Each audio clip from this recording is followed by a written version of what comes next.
Service to Los Angeles is in the final boarding process at gate E1.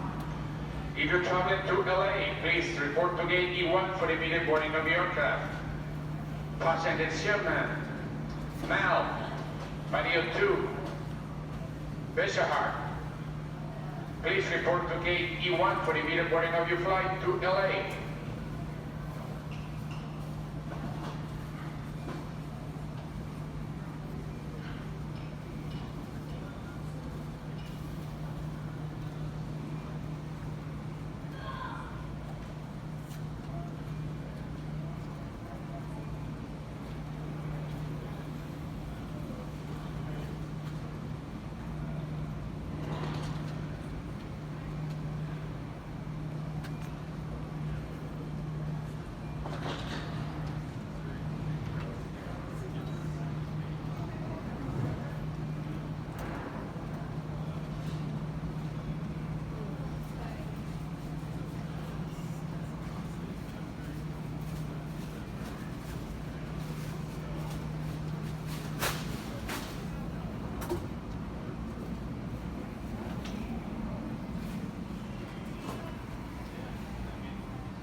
Your attention please, Terminal 3 Cancun, United Airlines Flight 5389 with service to LA.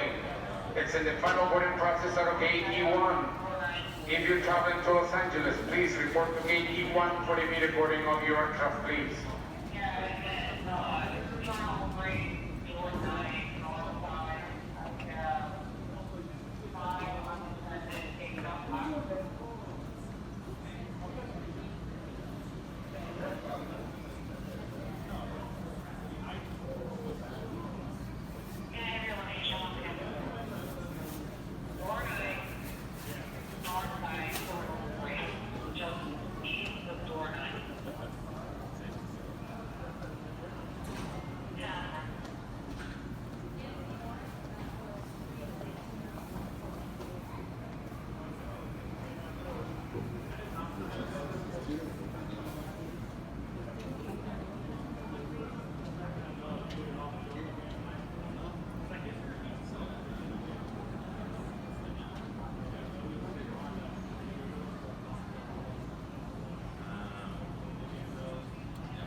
Attention please, Terminal 3 Cancun, this is the final boarding opportunity for Los Angeles passenger Katrina Bernardo. Katrina